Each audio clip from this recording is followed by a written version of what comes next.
Hello, friends. Welcome to this week's Stacking the Box. We are just days away from live action in the NFL. Hall of Fame game, Sterling, this Thursday. Snuck up on us. I did not know it was this Thursday. I would have guessed it was next Thursday, but I can confirm, I double-checked this morning, this Thursday is the Hall of Fame game.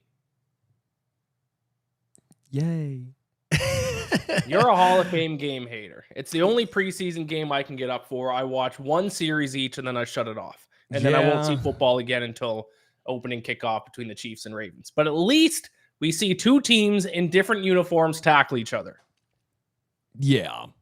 The Hall of Fame game, it's a tease, dude. It's the ultimate tease.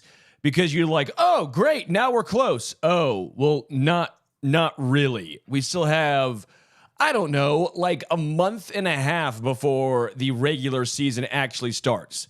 Don't tease me like that, Ian. It's just a big old tease. Trivia question for you. Who's playing in the Hall of Fame game this year? You and me, pal, because we're both Hall of Famers in my book. It's good deflection. It's the Chicago Bears and the Houston Texans. So do we get to see Caleb Williams? We don't know yet. Unconfirmed. Maybe we get to see Caleb Williams. That'd be fun.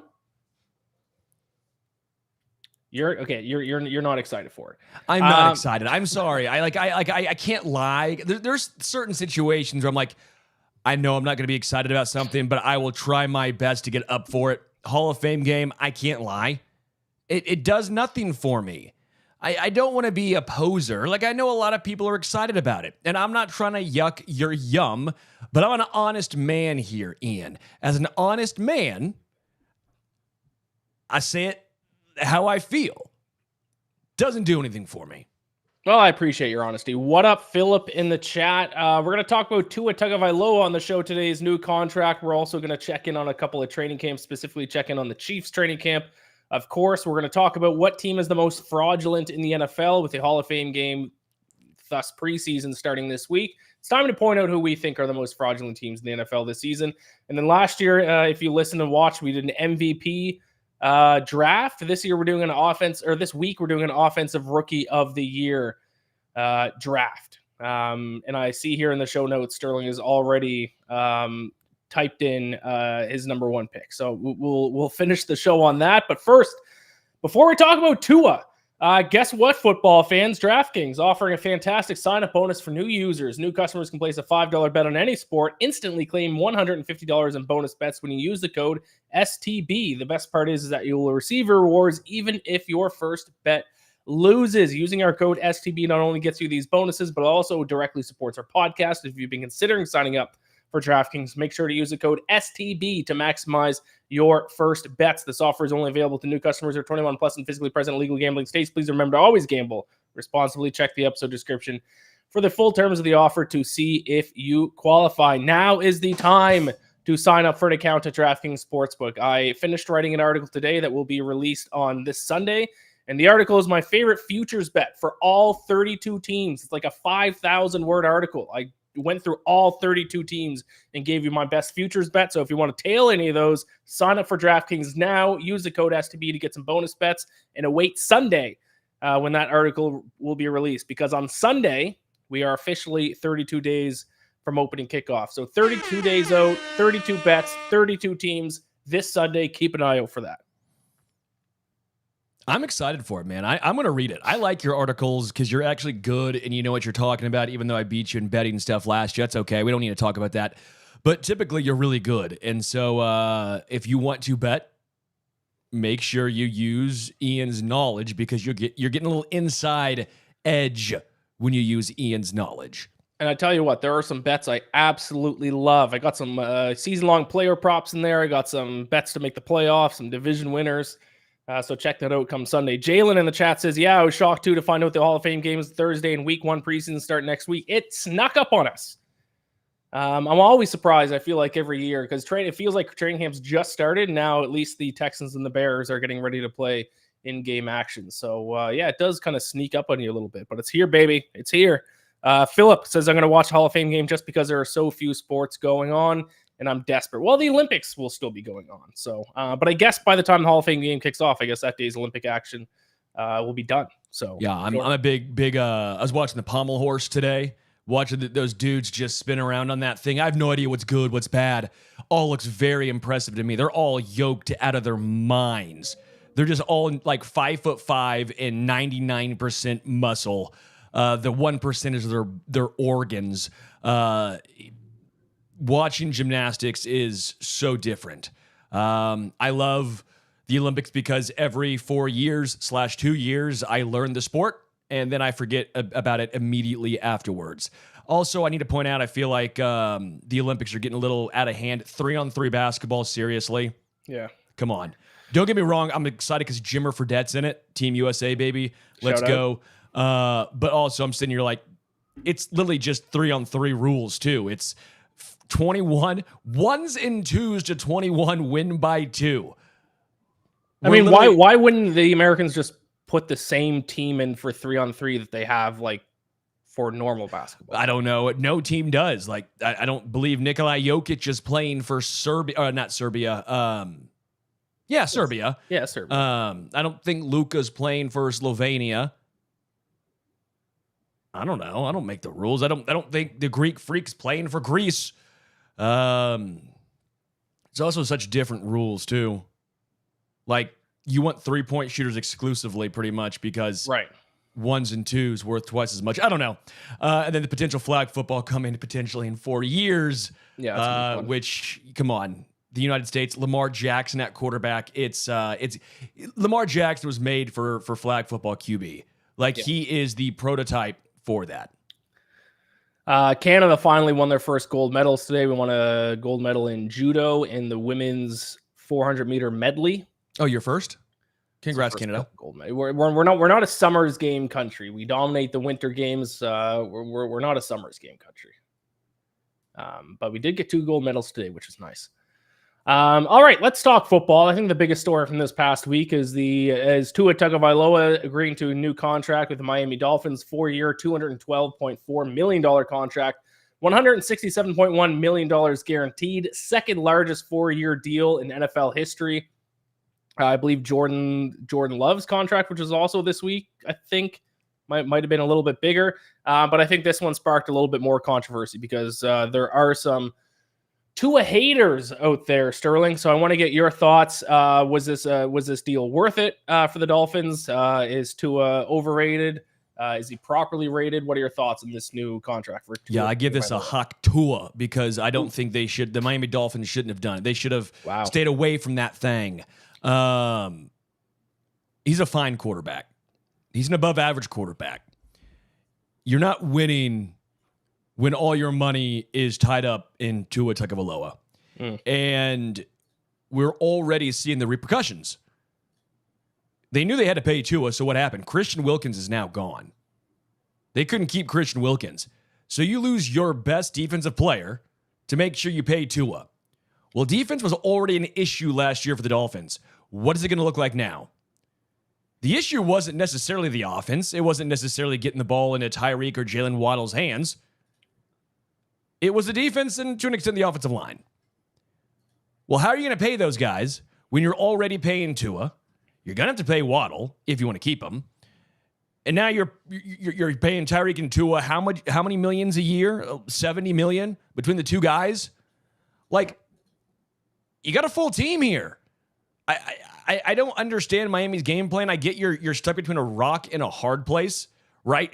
What do you do? What's the alternative? Tua? Either you pay Tua or you go back in the draft and try to get another top 10 quarterback in the NFL? Oh, well, or you go and say, hey, what's the value between, let's just say a good backup quarterback? What's the value differential between Tua Tagovailoa and, let's say, Gardner Minshew? I would say significant. You can't win a Super Bowl unless you have a top 10 quarterback in the NFL. And Tua is not a top 10 quarterback in the NFL. So my point here is, are you better off with Tua and no Christian Wilkins? Are you better off with, which is funny because they're now on the same team, Gardner Minshew and Christian Wilkins? Are you better off now with, I'm trying to think of just a league average quarterback. I mean, like Baker Mayfield's contract is now absurd. Geno Smith's contract is absurd, right? So the quarterback market has just exploded.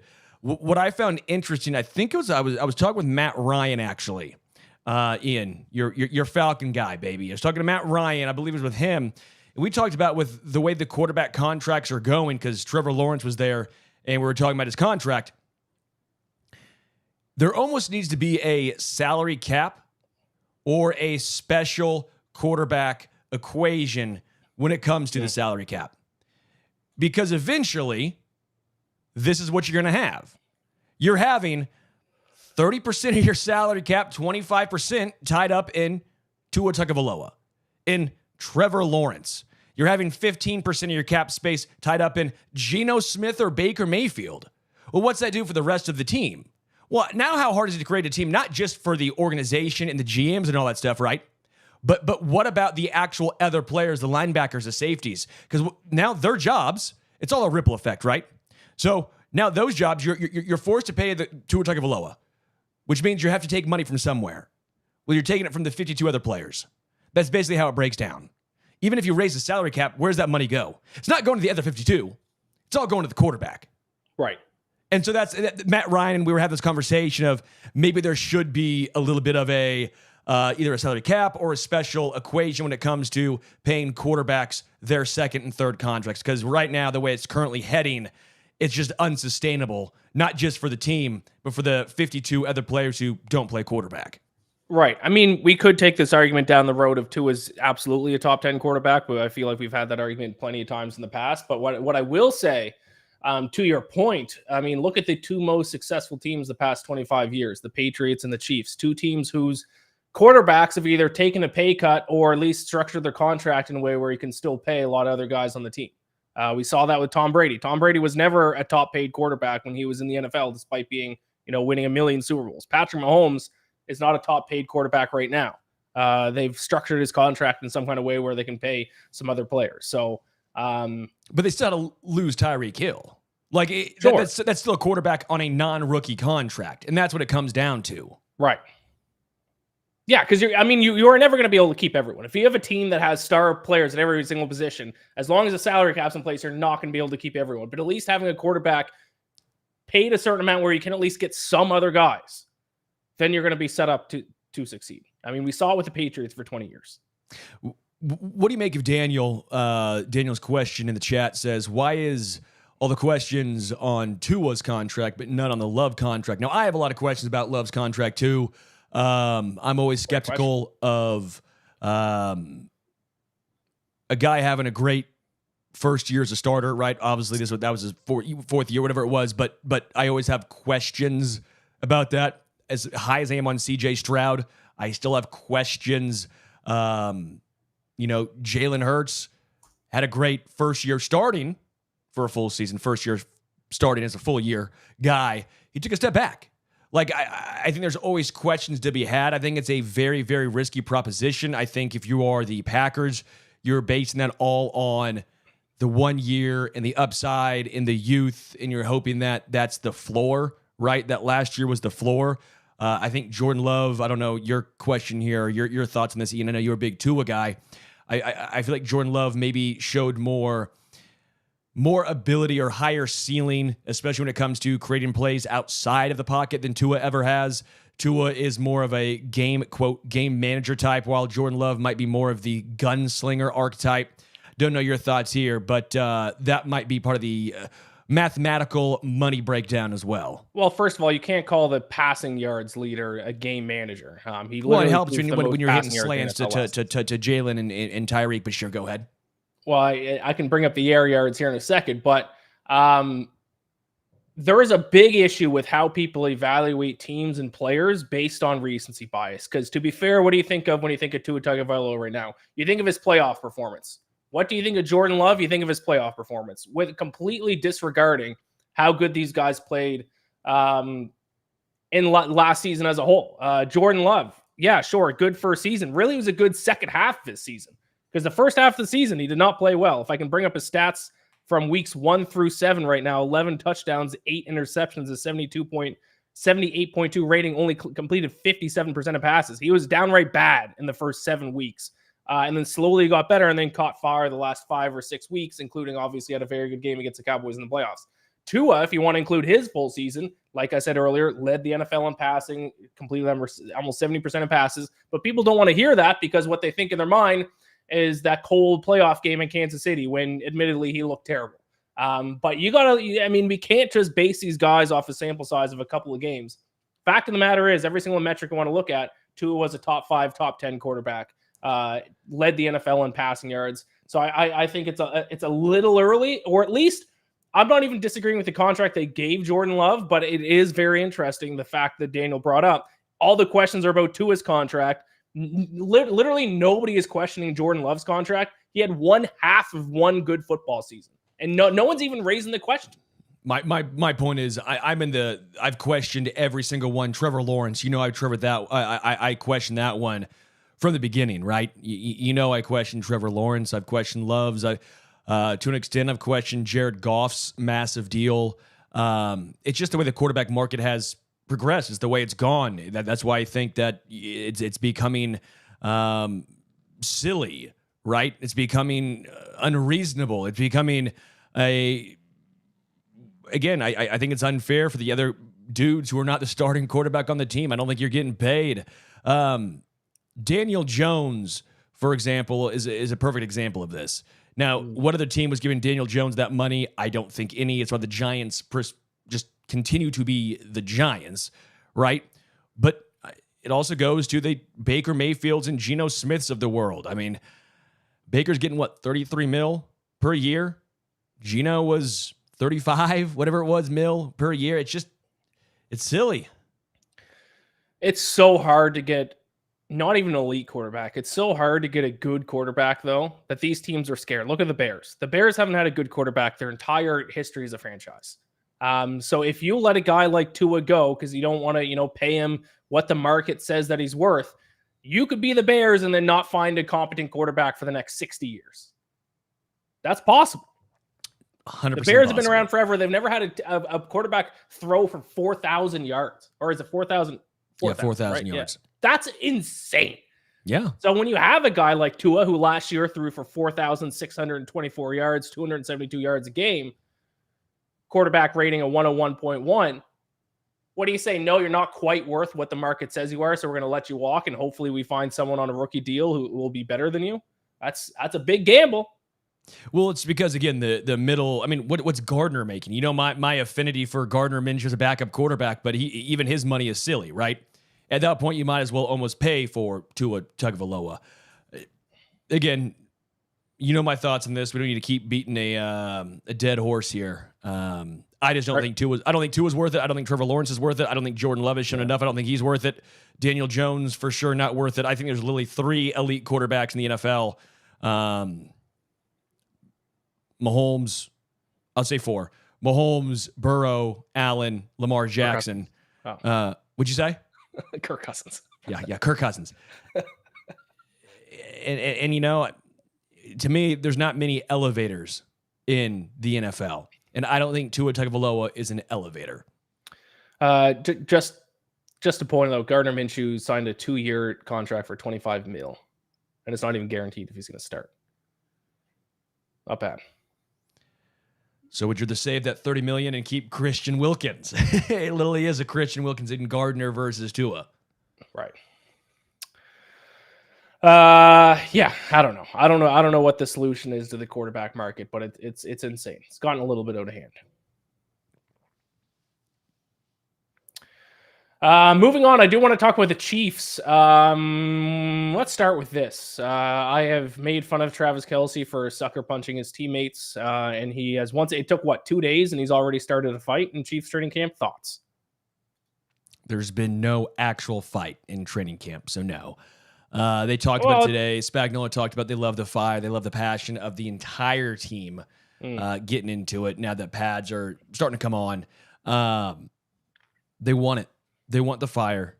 They want this, Ian. I know the Falcons are probably still on vacation because they're used to having 7 months off. But what winning teams do is they push each other. I don't know if you've ever heard the saying "iron sharpens iron," because I don't know what Falcons do. They just go to Cancun. I don't know what Atlanta does. It is. We've talked about this in the past. This is such a fine line where when players act like this and the team loses, people are like, oh, this team's imploding. They can't get along. The chemistry's all out of whack. They win, and all of a sudden it's the fire. We like the fire. Iron sharpens iron. Travis Kelce, after getting in Andy Reid's face in the Super Bowl last year, he's some lucky this Chiefs won that game. Because then it's, I like my player's fire. He's emotional. He wants to win. They lose that game. The narrative's completely different. He's a hothead. Okay, well, if my aunt had wheels, she'd be a wagon, but she's not. So, don't know what to tell you, pal. Winners win. Falcons stay losing. I don't know, man. It's why the Chiefs continue to stay at the top. Everyone tries to find ways to, and it happened with the Patriots too, by the way. It happened with the Warriors. It happened to an extent with LeBron James. Happened with Jordan. You try and find ways to take the top team down. You try and find any sort of crack in the foundation, and you try and pick at it, and you're hoping that it self-implodes. It doesn't happen.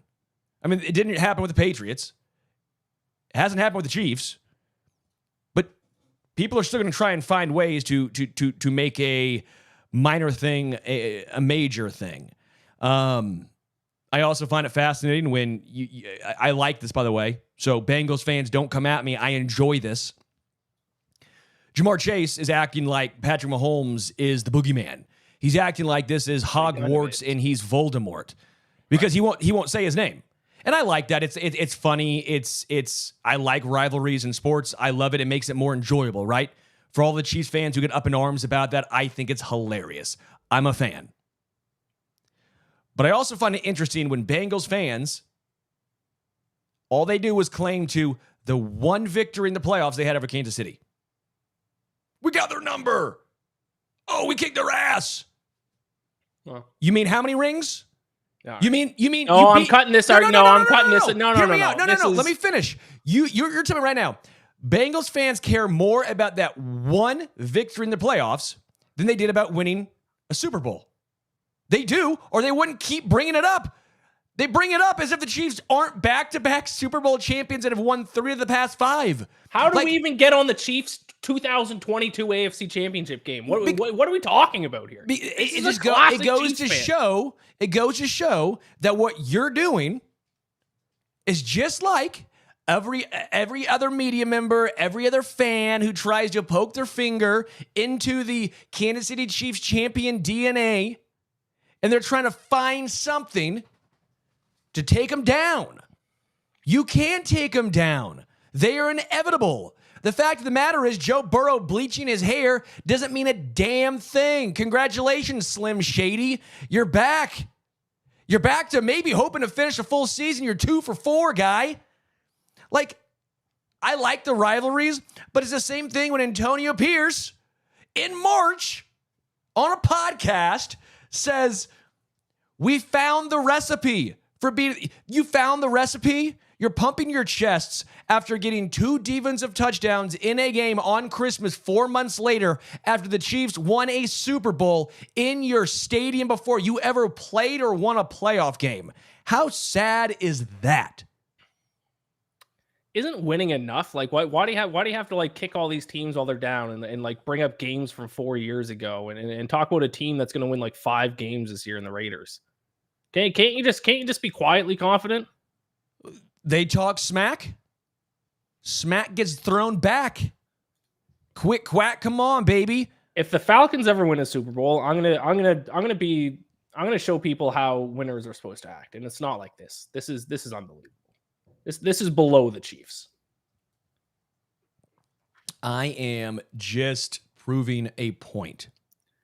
Even the regular season against the Chiefs is every other team's Super Bowl. The Bengals cared more about that AFC Championship game than they do about winning a Super Bowl.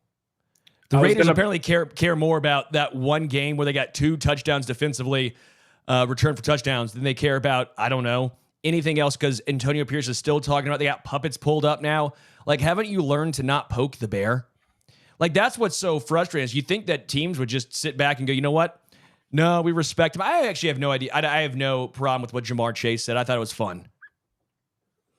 I'm just proving a point here, Ian. I don't know how we got to Jamar Chase. I'm putting a 3-week ban on talking about the Chiefs on this podcast. I can't take it anymore. It's enough. We get it. You're good. You're good at football. You win Super Bowls. I get it. I need to watch you win Super Bowls. I don't need to like come on the show every week and listen to you brag about how good you are too.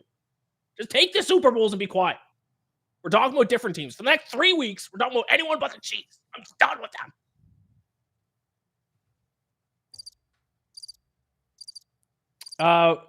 I'm fine with that, by the way. I was going to bring up the Kermit puppet, but let's move on for the Chiefs. What do you want to talk about? We can talk about the Panthers. Yeah, they're going to be horrible again. Yeah, let's talk about the most fraudulent team in the NFL. So then, of course, we're not going to say the Chiefs. So now we can talk about a different team other than the Chiefs. Most fraudulent team in the NFL. Falcons.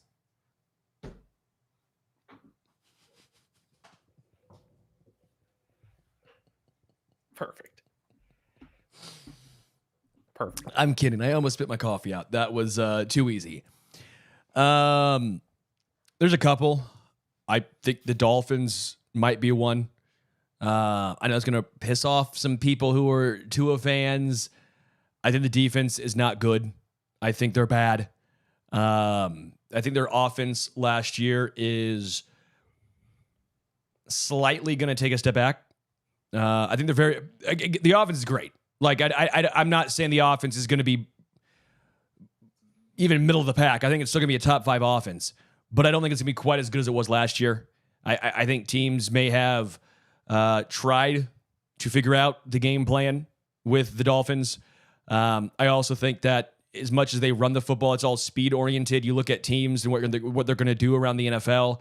They're getting lighter linebackers, so you no longer have the bulky guys in the middle who come straight north-south. You're starting to get more versatile east-west linebackers as well. I think that might be an opportunity for teams to slow down the Dolphins' attack. Again, not just passing, but running the football as well. Again, I don't think they're a bad team by any means, but if you told me the Dolphins just missed out in the playoffs, I wouldn't be shocked. I almost want to say Cowboys again, but you're going to be pissed off if I say the Cowboys because you also have some affinity for Dak Prescott, which is a little interesting. But I'll say, to an extent, wild card here. I think the Green Bay Packers. I don't want to say fraudulent as in they're bad, but I think a lot of folks are starting to crown them as the Detroit Lions of last year. I've heard them get thrown around in the same category as the Houston Texans, and I just don't think they're there. I think Jordan Love, again, I need to see a little bit more because you mentioned it, and I'm on the same page as you. The first half of the season, he was not good. And we've seen quarterbacks have good 8-game stretches. I'm not saying he's Josh Dobbs by any means, but we've saw Josh Dobbs have, 5 good games in a row, and everyone crowned him with all these nicknames. Like, let me see a full season. The playoffs are great of Jordan Love. I think he's good, but I want to see more. I want to see more from the receivers consistently. I think they have a really good receiving core, even if there's not as many big-named wide receivers on that team. I think Wicks, Watson, Romeo Dobbs. Like, they got guys. I think the Packers are somewhat getting crowned too early. Not entirely their fault, but for that reason, I almost think it's considered fraudulent. Where do you stand on the New York Jets in terms of fraudulent? Because I wrote an article calling them the most fraudulent team in the NFL. It somehow made it to the New York Jets subreddit, and they surprisingly more people than I thought kind of agreed with me. Certainly, some people didn't. Some mean comments in there, but a decent amount of Jets fans kind of agree that they should not be celebrating anything until they make it back to the playoffs. Jets win total set at 9.5 after going 7-10 last year. Aaron Rodgers, now 40-year-old quarterback, coming off an Achilles tear. The year before that, his worst statistical season as a starter when he was with the Packers, his last year with the Packers. Where do you stand on the Jets this year? Are you a believer or are you a non-believer? I'd say if I had to pick one of those two categories, I'd be a believer. More so than you. Like, I don't know if they should be getting all the praise they're getting. Obviously, it's New York, so they're better than the Giants, so they will get some sort of praise. I think Rodgers is a good quarterback. I think he does a lot of idiotic things. I think the Egypt trip was very silly. Like, dude, come on now. Like, you haven't done anything in New York yet. Those MVPs you won in Green Bay, they don't carry over necessarily to the Jets. You have them. The Jets don't have them. When you won that Super Bowl with Green Bay, That was yours. You won with Green Bay. You don't get that goodwill with the Jets. I thought if I were him, completely different guy, different situation, I would do everything possible to enamor myself with the fans, the team. You played 5 snaps last year, guy. That's all, and you're getting paid. I know you took a pay cut. You made a lot of money there, man. And you played 5 snaps. I guess I would have done things differently. Again, easy to say from where I'm sitting. That's my thought on it. I think they're a good team. Got a lot of weapons. Breece Hall's a stud. Garrett Wilson's damn good. The addition of Mike Williams is nice. Defensively, they're stout. They're strong. I think the Jets are a pretty damn good team.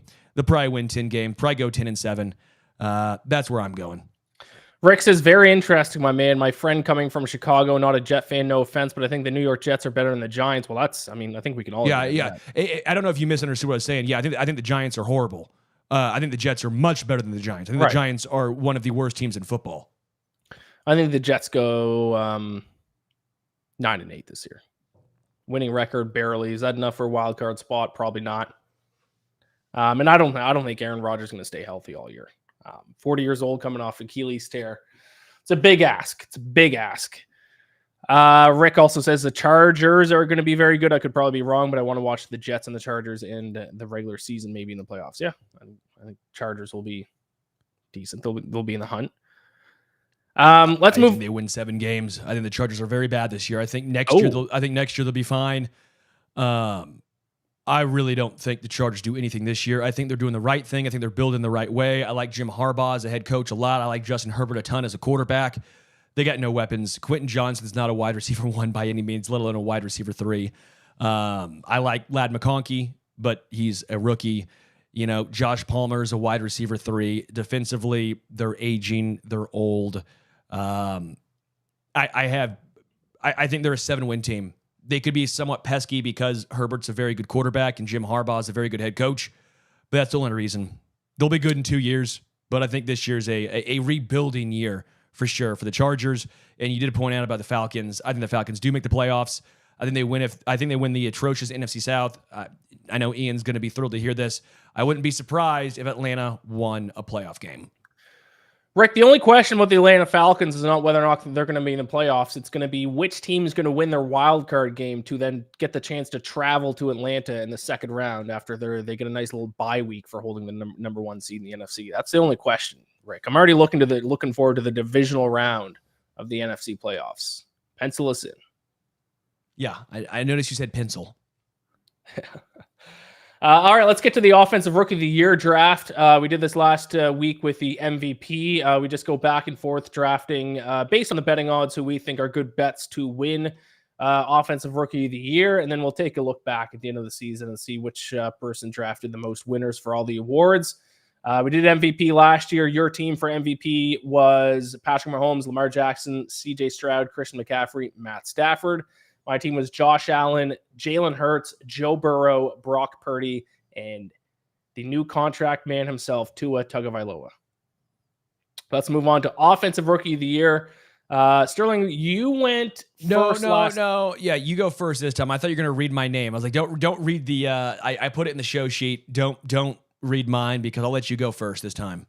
Yeah, I was going to say I chose that you went first last time, so I was going to give you the choice this time. So you want me to go first? That is completely fine. With me for Offensive Rookie of the Year, I will start with by far the betting favorite. I will go with Caleb Williams of the Chicago Bears, the number 1 overall pick. We've never seen a number 1 overall pick go into a better situation than Caleb Williams is going into this year with the team that he has. DJ Moore, DeAndre Swift at running back, Keenan Allen at receiver, Cole Kmet, decent offensive line, hopefully, maybe. Solid defense. Let's go Caleb Williams, Offensive Rookie of the Year. Yeah, that's the correct answer. Yeah. Don't overthink it. Correct answer. For me, I'll go Jaden Daniels, quarterback for Washington. Washington's not good. Not in a good spot. I think Jaden Daniels might even be a better quarterback than Caleb Williams. But he ain't in the same situation that Caleb Williams is in. I'm going Jaden Daniels. He'll put up some crazy numbers, but it's going to have to be a lot of it doing it on his own. And so for that, he's going second in this draft. My next pick. So just really quick, for anyone who's curious, Caleb Williams is a betting favorite right now, plus 140. Jaden Daniels second at plus 650. So it's the top two guys on the odds list are off the board. Okay. Let me look up the odds just with some guys, if you don't mind. Yep, go ahead. And I'm already struggling to find it. That's great. Oh, here we go. Oh man. I'll go with Marvin Harrison Jr. God damn it. So full disclosure, my actual bet, I placed one bet on each award for the season. I've already placed my bet, and it is my favorite bet for the Arizona Cardinals is Marvin Harrison Jr. to win Offensive Rookie of the Year. I was hoping he was going to get back to me, especially based on the name that you already have written down in your notes. I figured he would have been one of your first two picks. Oh, he's so far down. I mean, if I put a little sprinkle, it's the name of my notes, but because the odds are really good. But to try and kick your ass in this betting, I'm not going to not pick Marvin Harrison Jr. Come on now, guy.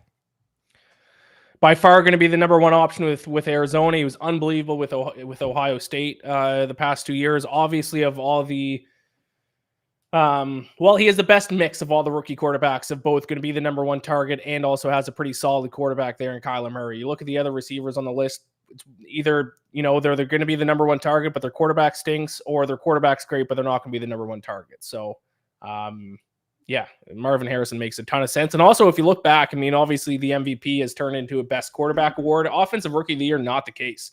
Actually, over the past decade, it's gone to non-quarterbacks more often than quarter. I think it's only 4 of the last 11 Offensive Rookie of the Years, I think, have been quarterbacks. So don't be afraid to bet on a receiver or I guess a running back. There's not really a running back, that's going to win it this year, but don't be afraid to bet on a receiver to win the award. All right, what do you got? I will go with, it is so tough, especially at this point before the season kicks off, because every other quarterback, we know Caleb Williams and Jaden Daniels are going to be the day one starter. We do not know that for any other quarterback. So if you take a quarterback in this draft, you're running the risk of taking a guy who's going to be on the bench. So I am actually, with my first pick, I will take Xavier Worthy with the Kansas City Chiefs. Obviously, he falls into the category of he's going to have a great quarterback, but we don't know where exactly he's going to fall in the depth chart. Do you have anything to report for the Chiefs in terms of like what you've been hearing, where Xavier Worthy is going to come into the mix, or is it a little bit too early in training camp for us to know? They like him a lot. Your pick's locked in, so you have it. To me, what's interesting is in a typical Andy Reid offense, rookies don't play. They just don't. Yeah. Rashee Rice bucked that trend last year, but it still took him about half the season, if not almost more, to really get ingrained. And then he was the guy. Xavier Worthy is an absolute stud, and it's not just a deep threat. And I think that's where some misconception happens. I think people view him as, he's just a deep ball guy. He is going to be used all over the offense. He'll get his touches over the middle of the field as well. The issue is he's about the fourth target. Yeah. It's Travis Kelce, obviously. Rashee Rice, depending on if he's playing and when he is playing, who knows? Mm-hmm. It might not come down till 2025. Hollywood Brown, and then I think it's Xavier Worthy. Yeah. Well, the issue is, that was not even an issue. Option 4 in the Chiefs might still get 800 plus yards. Right. Option 4 in the Chiefs might still end up with 9 touchdowns if they're using him a lot in the red zone, which, by the way, yes, the Chiefs still have McCole Hardman, but he might not make the team. And who was one of, surprisingly, the best red zone threats for Kansas City the past couple of years, really. It was McCole Hardman. It wasn't a big body guy. You think it's Travis Kelce. You think it's going to be the new tight end, Jared Wiley. They run a lot of these little short passes, these end arounds, these quick hitters to their smaller guys. And that might be Xavier Worthy. Yep. So I don't think it's a bad pick. I just think that the pecking order of Kansas City is going to be interesting to see how it plays out early on. I wouldn't panic even if it's week 8 and he's still option 4. Yeah. All right, for my second pick for the other side of the snake draft, I'm going to take your guy. Give me Ladd McConkey. Oh, bleep. You had your chance to take him, and you went Marvin Harrison. So fuck. I did it wrong. That was not good time. You'll have to practice timing on that. Oh, you. There we go. There we go. I guess I also don't have to say the word, I am surprised based on the betting odds that he is actually like 30-1, because if you look at the Chargers depth chart, I mean, obviously he has a good quarterback. That part of the equation is already answered. And then when you look at the Chargers depth chart, I mean, who else do they got? Joshua Palmer, DJ Chark, Quentin Johnston, who I saw a clip from training camp. He dropped another wide open ball, did not look good. And then Will Dissly. So like, who else is going to be who's going to be Justin Herbert's number one option? To me, it seems like it's going to be Ladd McConkey. So I'm shocked he's 30-1. I would put him like 5th on the odds list. He's like already 3, 6, 9, 10, 11th on the odd, tied for 10th on the odds list. I think he's next to Marvin Harrison. I think he's in the best situation in terms of both targets and the quarterback that's thrown to them. Now, all this obviously hinges on him being good. If he stinks, he's not going to be the top target. But the opening's there. I'm so mad at you. You see it in the notes. You did that on purpose. Yeah, but just what? Just because you put in the notes, I can't take him? Yes, you weren't going to take him there unless I had him in the notes, and damn well that's true. I was hoping you weren't going to take Marvin Harrison. Then I would have just taken Marvin Harrison. So, all right, back to you. That's the guy I want to put a $5 on. I'm going to put a $5 on DraftKings. Promo code STB. A $5, like a $5? Yeah. That'll win you a nice little $150. I'm so mad at you right now. I am. You had 2 back-to-back picks. I'm fuming. I can't one, two. The obvious one, two. Let Jake Daniels, Marvin Harrison Jr. I was going to pick him third for Ladd McConkey. Seems normal. Well, maybe you should have chose to go first, and then you could have been in my position and taken him then. I didn't know I was able to. I went first last time. I just tried to be nice, letting you go first this time. Okay. Who's your third pick? I mean, I left you the second best receiver on the board. Oh, great. Yeah, I can't wait for Daniel Jones to hit him. I'll go Malik Neighbors, but second best quarterback or second best receiver in the draft. He's going to be the number 1 target. I'll go Malik Neighbors, but I have no faith. I will say the last time Daniel Jones was starting quarterback, what happened? They won a playoff game. Fact. Well, starting quarterback for a full season. He did start some games last year. Yeah, but you knew what I meant. Yeah. All right. I'm going Neighbors there. Okay. And then you took Worthy already. And then you took Ladd McConkey. I'll go wild card here because I think he might be wide receiver 1 for the Bills. I'll go Keon Coleman. Yep. I'm not a huge fan of Keon Coleman coming out of college personally. I'm intrigued to see how he fits, but he might be wide receiver 1 for the Bills if he comes on early. Josh Allen needs someone to throw to. They're going to throw a lot still. Yeah. Bigger body guy. Maybe he can come down with some touchdowns. I'll go Keon Coleman. All right. I like that quite a bit. I would have taken him with my next pick if you didn't take him there. I'm going to go with the quarterback because still quite a bit of quarterbacks on the board here. I'm going to go with J.J. McCarthy, 17-1 with the Vikings. Obviously, the question mark with him is whether or not he's going to start. Some people seem to think Sam Darnold's going to start, and I think the betting odds have Sam Darnold as a starter. I'm not a Sam Darnold believer. The crazy people in my mentions last year said Sam Darnold's just as good, if not better, than Brock Purdy. You guys are insane. I think Sam Darnold maybe starts a couple of games, he stinks, and then they switch to J.J. McCarthy if McCarthy doesn't just win the battle outright in training camp. And then if he does start, he's going to be in an extremely good position to win Offensive Rookie of the Year. He has the weapons. He's got Justin Jefferson, he has Jordan Addison, KJ Osborne. He has the offensive weapons to produce in his rookie season. So all this hinges on just how much playing time J.J. McCarthy gets and, of course, whether or not he's actually a decent quarterback. But at this point in the draft, I feel good taking J.J. McCarthy at 17-1. Yeah. I like that a lot. I was hoping you'd take Drake May, but no, but you didn't. Next up, I'm deciding between 2 different guys, and I think I'm going to go with screw it. Give me Brock Bowers. Has a tight end ever won Rookie of the Year? Don't know, but Brock Bowers has a chance to do it.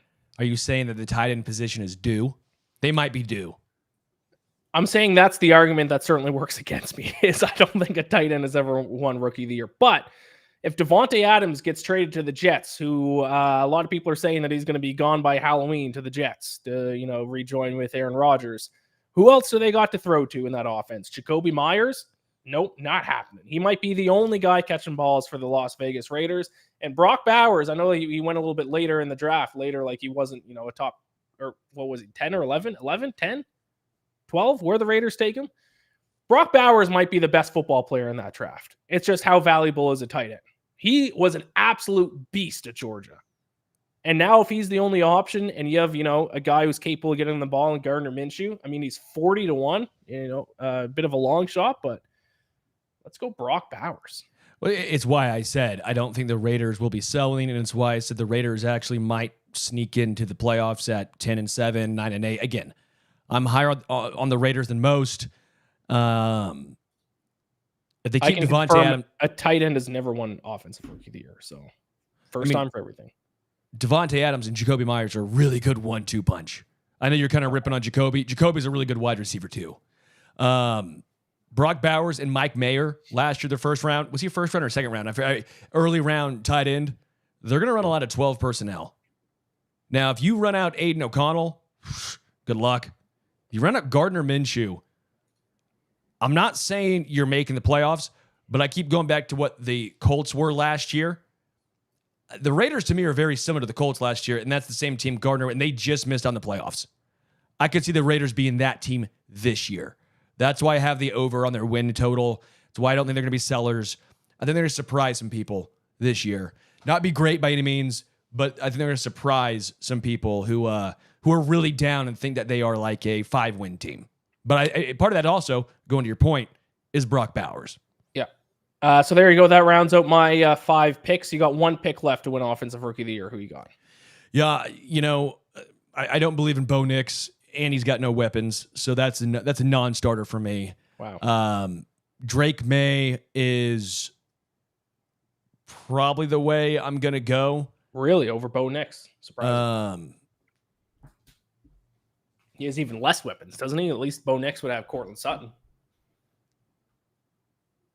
Both are horrible choices. Yeah. I mean, you could go. I mean, I think Drake May's the better quarterback, though. Yeah. So it's like, who do I go with? And Drake May might not even start. You know what? I'll go Drake May. Okay. I'm gonna go Drake May. I'll go with my gut. I think Drake May's the better quarterback. I don't think Drake May's a good quarterback, but like necessarily, I don't think he's gonna probably have a great rookie year. But I think there's more upside in Drake May than there is in Bo Nix. Realistically, I mean, so that's the draft. Realistically, it's hard for me to imagine the Offensive Rookie of the Year is not one of Caleb Williams, Jaden Daniels, or Marvin Harrison. I think it's got to be one of those top 3 guys. So just to recap our teams, I think here. Ladd. I will also go Ladd. So I think you and I are on the same page. Or I actually think you and I both split 2 and 2. I have picks 2 and 3 basically, and it kind of broke down how I think we both thought it was going to. You got the clear cut number 1. I got the clear cut 2 and 3, and we both agree on the dark horse, which is pick 4.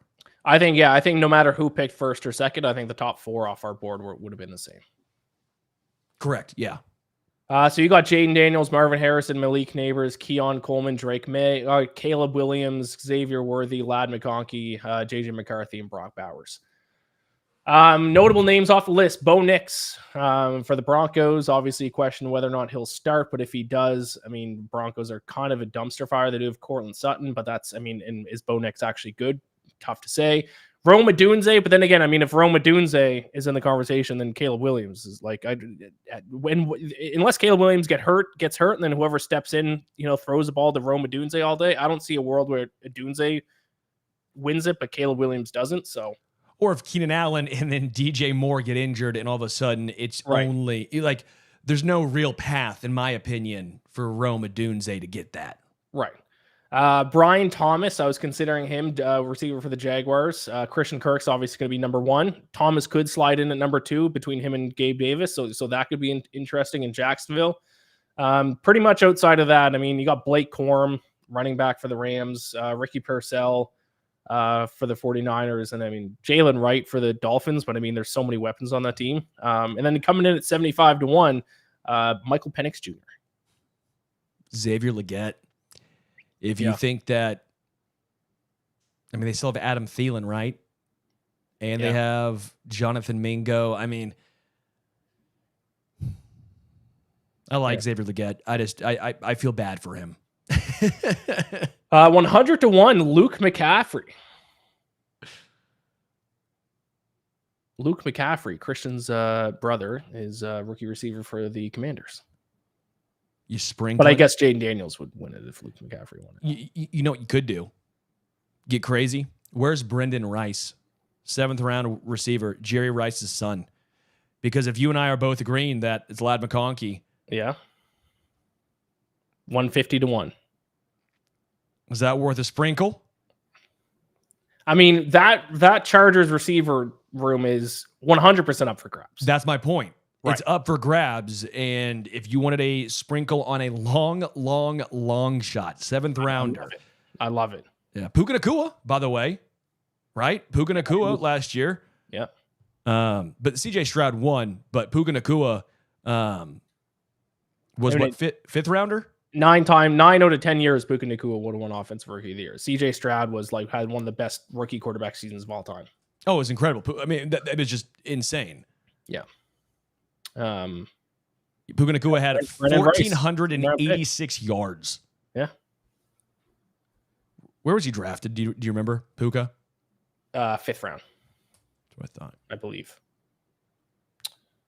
I mean, hey, we've had 7th-round picks explode in their first year before. The receiver I always think of when I think of a 7th-round pick is Marcus Colston for the Saints.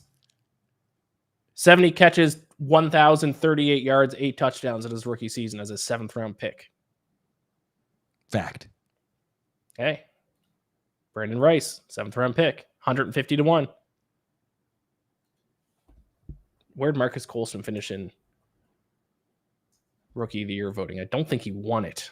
What year did that have been? That'd have been second. He finished second voting. Was that early 2000s or late 90s? It wasn't late 90s. It was like 2008, 2006. Was it that short of a time ago? No. Vince Young won Rookie of the Year. Marcus Colston finished second. I always feel like he was a Saint when I was like a kid. Yeah. Well, not when I was like in high school. Well, you weren't in high school in 2006. You're younger than me, aren't you? Or are you older? It'd have been 08. My point was his third year. I was in high school. I've been a freshman. Yeah. Man, time flies, dude. Time flies. Pretty good receiver for a 7th-round pick. Had a pretty solid career. Yeah, he did. All right, so there you have it. That's the show. That's our draft. I guess if we did Offensive Rookie of the Year this week, I guess next week we go Defensive Rookie of the Year for the draft. I just want to shout out Jalen in the chat. The Bills' offensive weapons are bad on paper, but the defense looks good. Yeah, Bills, and almost anything could happen to the Bills this season, and I wouldn't be surprised. Couldn't agree more, man. I love Josh Allen. I think he's the second best quarterback in football. I have immense respect for him, for a lot of guys on that team. Love Matt Milano, linebacker. He was injured last year. They've gone through a plethora of injuries. Always felt bad for Tre'Davious White. Don't know what he's going to look like. I don't even know if he's still on the team anymore. He came back and he's fought so many injuries. But yeah, man, the Bills have one of the widest array of outcomes. And I do wonder, they were almost crowned last year as the team to beat in the AFC, right? Past 2 years almost, honestly. Yep. And they fell short. And I wonder how much pressure plays a role because this year they don't have that pressure on them. Does that free them up a little bit? Yeah. Obviously, losing Diggs and Davis isn't going to help, but maybe playing a little freer without that sort of national pressure on them. I wonder if that allows them to play a little better football. And also, Josh Allen was playing through a UCL injury, an arm injury, the majority of the season. I feel like people don't realize how impressive that is for a quarterback. Yeah, Bills were Super Bowl favorites either last year or the year before. So, yeah. We are changing the time of our show moving forward. Producer Richard, do we have confirmation on what day that is? Because I believe it's Monday. Monday, moving forward, Monday, 8 a.m. Central, 9 a.m. Eastern is our new time moving forward. I believe once the season gets going, or at least once we lead in the season, we'll be doing 2 shows a week. But for the next month or so, 1 show a week still, and it's going to be Monday, 9 a.m. Eastern, 8 a.m. Central. Sterling, how do you feel about a morning show? Well, I have a coffee during the evening show, so I'll have coffee during the morning show. Love it. I have tried to become a morning guy. I've been getting my runs in at 7 a.m. So I'm ready for this. I'm ready for a morning show. I think it'll be fun. You're built for this. Yeah. All right. Thank you all so much for watching. Like and subscribe, rate and review the audio version of this podcast. Thank you all so much for listening. Sign up for an account at DraftKings Sportsbook using the code STB. Get some bonus bets. Enjoy the Hall of Fame game for how, I'm only going to watch a couple drives, but if you watch any of it, enjoy it, and we'll talk to you all next week.